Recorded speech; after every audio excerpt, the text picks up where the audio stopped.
கர்த்தர் அதிசயங்களை செய்கிறார் ஊழியங்கள் வழங்கும் தேவ ஆலோசனை. கர்த்தருக்கு மகிமை உண்டாவதாக.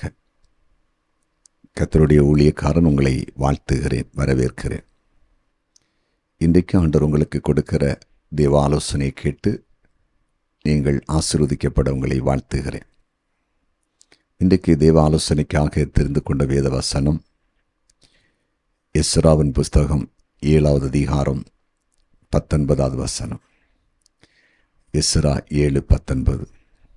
உன் தேவனுடைய ஆலயத்தின் ஆராதனைக்காக உனக்கு கொடுக்கப்பட்ட பணிமூட்டுகளையும் நீ எருசலேமின் தேவனுடைய சந்நிதியில் ஒப்புவிக்க கடவாய். இந்த தேவ ஆலோசனையின் தலைப்பு, கொடுக்கப்பட்டதை ஒப்புவிக்கிறீர்களா? கொடுக்கப்பட்டதை ஒப்புவிக்கிறீர்களா? இந்த வசனத்திலே ஒரு புறஜாதி ராஜா தேவ மனிதனாகிய எஸ்ராவுக்கு எழுதும் பொழுது அதிலே ஒரு வார்த்தை அழகாய் அவர் பயன்படுத்துகிறார். உன் தேவனுடைய ஆலயத்தின் ஆராதனைக்கு என்னெல்லாம் பணிமுட்டுகள் கொடுக்கப்பட்டிருக்கிறதோ அதை தவறாமல் தேவனுடைய சன்னதியில் ஒப்புவிக்கப்பட வேண்டும் என்று சொல்லுகிறார். இந்த வசனத்தில் ஒரு ஆழ்ந்த கருத்து இருக்கிறது. நம்மிடத்தில் சில காரியத்தை யாராவது கொடுத்து இனி ஒரு இடத்துல அதை கொடுத்து விடு, ஒப்புவித்து விடு என்று சொன்னால் அதை மிகவும் கவனமாய் ஒப்புவிக்க வேண்டும். ஒரு தடவை ஒரு குடும்பம் என்னிடத்தில் சொன்னார்கள்,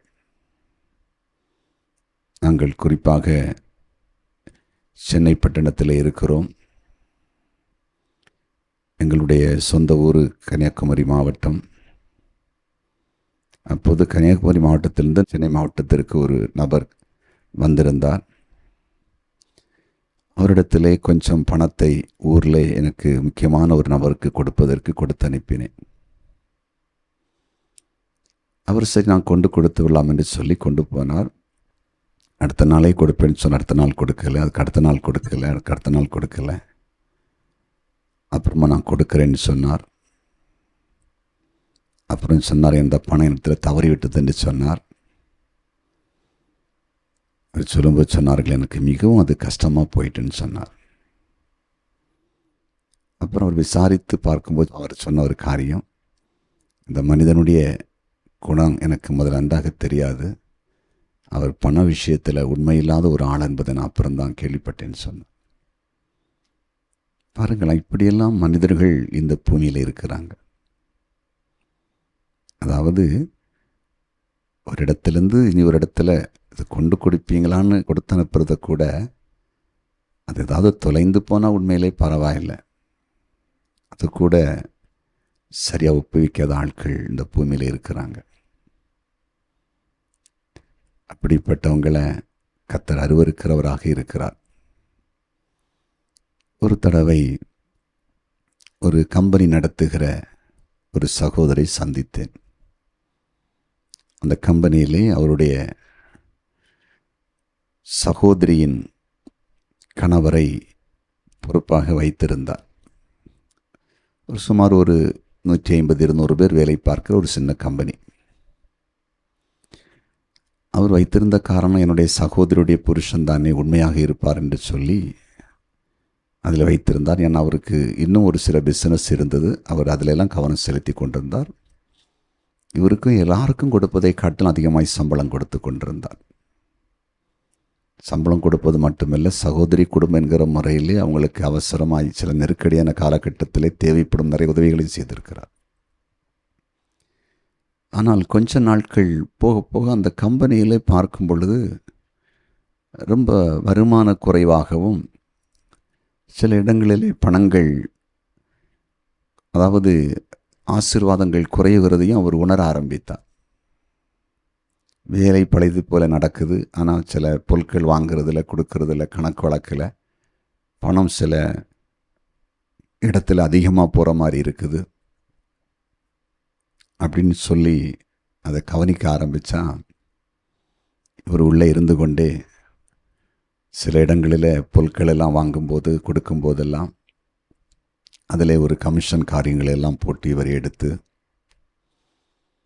அந்த கம்பெனியில் ரொம்ப நஷ்டத்தை கொண்டு வருவதற்கு காரணமாக இவர் மாறிவிட்டார். அவர் ரொம்ப வேதனைப்பட்டார். எப்படி அவரை வெளியே அனுப்புவது என்று தெரியாமல், எனக்கு குடும்பத்துக்குள்ளே பிரச்சனை வரும், ரொம்ப சிரமப்பட்டாங்க. அதுக்கப்புறமா அவர்கள் அந்த காரியத்திலிருந்து ஒரு விடுதலை அடைத்தார்கள். பாருங்களேன், சொந்த சகோதரியுடைய புருஷன் அதை அவர் ஒழுங்காக அதை பயன்படுத்தலை. அதாவது பைபிளில் வாசிக்கும்போது 1 கொரிந்தியர் 11வது அதிகாரத்தில் 23வது வசனத்தை வாசிக்கும்போது அப்போஸ்தலனாகிய பவுல் சொல்கிறாரு, நான் உங்களுக்கு ஒப்புவித்ததை கர்த்தரிடத்தில் பெற்றுக்கொண்டேன். என்னவெனில் கர்த்தராகிய இயேசு தாம் காட்டி கொடுக்கப்பட்ட ராத்திரியில் அப்பத்தை எடுத்துன்னு ஆரம்பிக்கிறார். அதில் முதல்ல சொல்கிறார், நான் உங்களுக்கு ஒப்புவித்ததை கர்த்தரிடத்தில் பெற்றுக்கொண்டேன். நான் கர்த்தரிடத்திலிருந்து பெற்றுக்கொண்டதான் உங்களுக்கு ஒப்புவிச்சேன்னு சொல்கிறார்.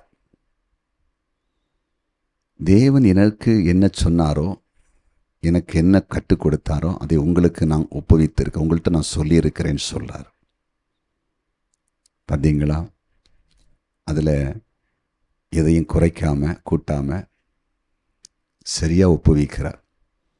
அதனால தான் அப்போஸ்தலனாகிய பவுலுடைய ஊழியம் ரொம்ப மேன்மையாக இருந்தது. நீங்கள் லூக்கா சுவிசேஷத்தில் 16வது அதிகாரம் 1-2 வசனங்களை வாசிக்கும் பொழுது, லூக்கா 16:1-2 வாசிக்கும் பொழுது, பின்னும் அவர் தம்முடைய சீசர்களை நோக்கி, ஐஸ்வர்யவனாகிய ஒரு மனுஷனுக்கு ஒரு கிரானக்காரன் இருந்தான். அவன் தன் எஜமானுடைய ஆஸ்திகளை அழித்து போடுகிறதாக எஜமானுக்கு அறிவிக்கப்பட்டது. அப்பொழுது எஜமான் அவனை வரவழைத்து, உன்னை குறித்து நான் இப்படி கேள்விப்படுகிறது என்ன, உக்கிரான கணக்கை ஒப்புவி, இனி நீ உக்கிரானக்காரனாக இருக்கக்கூடாது என்றான். பாருங்க, உன்னுடைய உக்கிரான கணக்கை ஒப்புவி. ஏன்னா அதுவும் ஒரு பொறுப்பில் இருக்கிறான். ஒரு எஜமானுக்கு கீழே எஜமானுடைய காரியத்தை பொறுப்பாய் நடத்துகிற, அந்த பிஸ்னஸை நடத்துகிற ஒரு மனிதன். ஆனால் இப்போ சொல்கிறார், நீ கணக்கை ஒப்புவின்னு சொன்ன உடனே அவன் கணக்கை ஒப்புவிக்கிறதுக்கு முன்னால் என்ன யோசிக்கிறான் பாருங்கள். அடுத்த வசனங்களை வாசிக்கும்போது, அப்பொழுது உக்கிரானக்காரன், நான் என்ன செய்வேன், என் எஜமான் உக்கிரான விசாரிப்பிலிருந்து என்னை தள்ளி போடுகிறானே, கொத்துகிறது எனக்கு பலனில்லை, இறக்கம் வைக்கப்படுகிறேன். உக்கிரான விசாரிப்பை விட்டு நான் தள்ளப்படும் போது என்னை தங்கள் வீடுகளில் ஏற்றுக்கொள்வார் உண்டாகும்படி செய்ய வேண்டியது என்னவென்று எனக்கு தெரிய வந்தது என்று தனக்குள்ளே சொல்லிக்கொண்டு என்ன சொல்கிறான்னா, கண்டிப்பாக எஜமான விசாரித்து அதில் உண்மை இல்லை, நான் சரியாக கணக்கணும் ஒப்புவிக்கல, கள்ளத்தனம் பண்ணியிருக்கிறேன், இந்த வேலையை விட்டு நிறுத்த தான் போகிறாருன்னு அவனுக்கு தெரிஞ்சிச்சு. அவன் அதில் சரியாக இருந்திருப்பான்னு அந்த பயப்பட வேண்டிய அவசியம் இல்லைல்ல.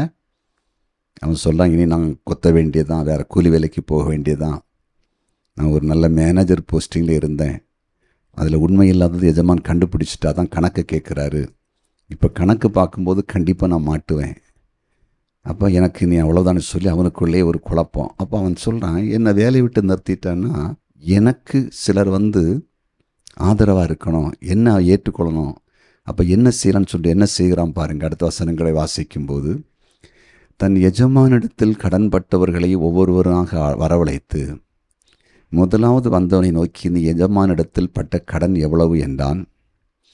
அவன் 100 குடம் எண்ணெய் என்றான். அப்பொழுது உக்கிரானக்காரன் அவனை நோக்கி, நீ உன் சீட்டை வாங்கி உட்கார்ந்து 50 என்று சீக்கிரமாக எழுதுண்டான். இப்போ அவனை வேலையை விட்டு நிறுத்த போகிறாங்க, அதுக்குள்ளேயும் ஒரு கள்ளக்கணக்கு எழுதுறான் பாருங்கள். 100 குடம் எண்ணெய் கடன் வாங்கியிருக்கேன் எஜமான் ஒருத்தன், 50 குடைன்னு அதை எழுதி கணக்கை முடிக்க பார்க்குறான்.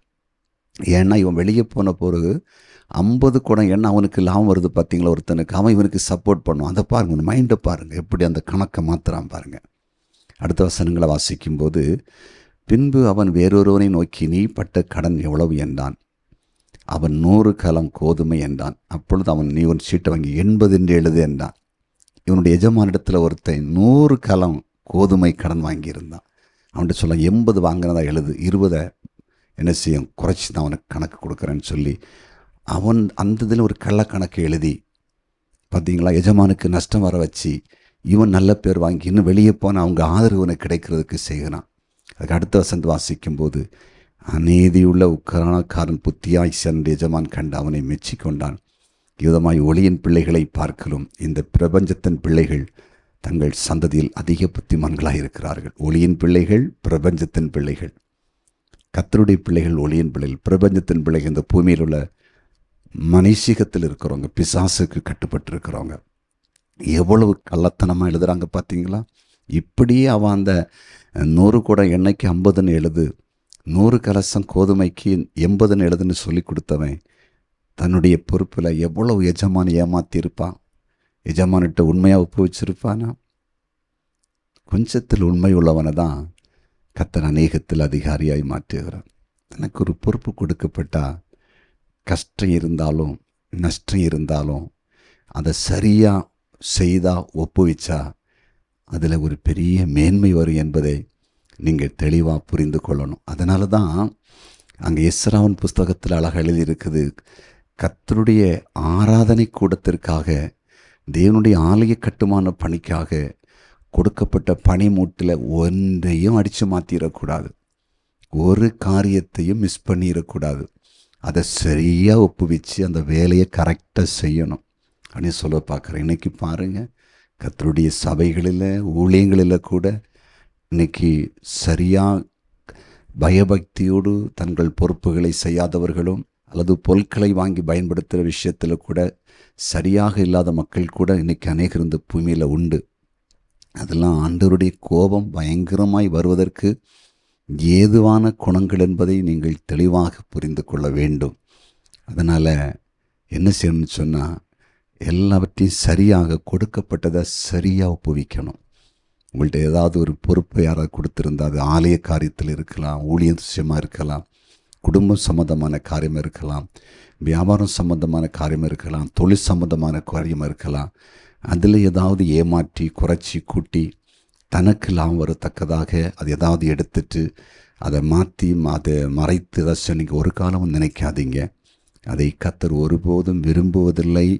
அப்படிப்பட்டவர்களை கர்த்தர் ஆசீர்வதிப்பதும் இல்லை. ஏன்னா மனிதனுடைய குணம் அப்படிப்பட்ட குணம்தான். எதை எப்படி ஏமாற்றி என்ன செய்து எப்படி நம்ம பெரிய ஆள் ஆகலாம் அப்படின்னா இன்றைக்கி மனிதனுடைய மைண்ட் இருக்கிறதே தவிர அதுக்கு பின்னால் வருகிற விளைவுகளை பற்றி அநேகர் யோசிக்கிறதே இல்லை. ஆண்டவர் எல்லா காரியத்துக்கும் கணக்கு கேட்பார். எப்படி அந்த உக்கிரானக்காரன்ட்ட எஜமான் வந்து கணக்கு ஒப்புவிக்க சொன்னாரோ அதே போல் ஆண்டவராகிய தேவன், ஆண்டவராகிய இயேசு கிறிஸ்துவ நம்மிடத்தில் ஒரு நாள் கணக்கு ஒப்புவிக்க சொல்லுவார். அவர் கணக்கு பார்ப்பார். நாம் உலகத்தில் வேலை பார்த்து கொண்டிருந்தாலும், ஊழியம் செய்து கொண்டிருந்தாலும், அல்லது ஒரு பொறுப்பில் இருந்தாலும் அவர் கணக்கை நிச்சயமாய் பார்ப்பார், விசாரிப்பார். அதற்கேற்றபடி தான் ஆசீர்வாதம் வரும். ஏன்னா அந்த கணக்கை சரியாக ஒப்புவிக்காதவன் வேலையை விட்டு தள்ளப்படுகிறான், வேலையை விட்டு நிறுத்தப்படுகிறான். கணக்கு சரியாக இல்லைன்னா நம்ம இருக்கிற இடங்களில் கூட, இருக்கிற பொறுப்புகளில் கூட, செய்கிற தொழிலில் கூட, வியாபாரங்களில் கூட, செய்கிற ஊழியங்களில் கூட நிரந்தரமாக நம்ம இருக்க முடியாது என்பதை நீங்கள் தெளிவாக புரிந்து கொள்ள வேண்டும். ஆகையால் எல்லா காரியத்தையும் சரியாக ஒப்புவீங்கள். எது உங்கள் கையிலே கொடுத்து இதை இந்த இடத்துல ஒப்புவீங்கள், இதை செய்யுங்கள் என்று யார் எந்த பொறுப்பை கொடுத்தாலும் அதை சரியாய் ஒப்புவீங்கள். கர்த்தர் உங்களை ஆசீர்வதிப்பார். ஜெபிப்போமா? ஜெபிக்கலாம். எங்கள் அன்பு ஆண்டவரே, உம்முடைய பிரசன்னத்துக்காக ஸ்தோத்திரம், உம்முடைய மகிமைக்காய் ஸ்தோத்திரம். நீர் பேசின நல்ல வார்த்தைகளுக்காய் நன்றி. நீர் கொடுத்த ஆலோசனைகளுக்காய் ஸ்தோத்திரம். ஆண்டவரை கொடுக்கப்பட்டதை ஒப்புவிக்க வேண்டும் என்று தெளிவாய் ஆண்டவர் பேசினீர். கடந்த காலங்களில் யாராவது தங்களிடத்தில் கொடுக்கப்பட்டதை சரியாக ஒப்புவிக்க வேண்டிய இடத்தில், ஒப்புவிக்க வேண்டிய ஆட்களிடத்திலே ஒப்புவிக்காமல் ஏமாற்றியிருந்தால், மனசு பாதித்தால், ஆண்டவர் அவர்களை மன்னித்து மன இறங்கி ஒரு விசை உம்முடைய பிள்ளைகளாய் மாற்றும் என்று ஜெபிக்கிறேன். இன்றைக்கு உம்முடைய வார்த்தை கேட்ட அனைவரும் தங்கள் கையிலே கொடுக்கப்பட்டதை யாரிடத்தில் ஒப்புவிக்கணுமோ சரியாய் ஒப்புவிக்க, அதில் எந்த விதமான கள்ளத்தனங்களும் திருட்டுத்தனங்களும் ஏமாற்றுத்தனங்களும் செய்யாமல் தங்களுடைய காரியங்களை செய்து தேவனிடத்திலிருந்து, ஆண்டவரே உம்மிடத்திலிருந்து ஆசீர்வாதங்களை பெற நீர் கிருபை பாராட்டும்படியாய் ஜெபிக்கிறோம். எங்கள் ஜெபத்தை கேட்டு நன்றி. இயேசுவின் நாமத்தில் பிதாவே, ஆமேன், ஆமேன்.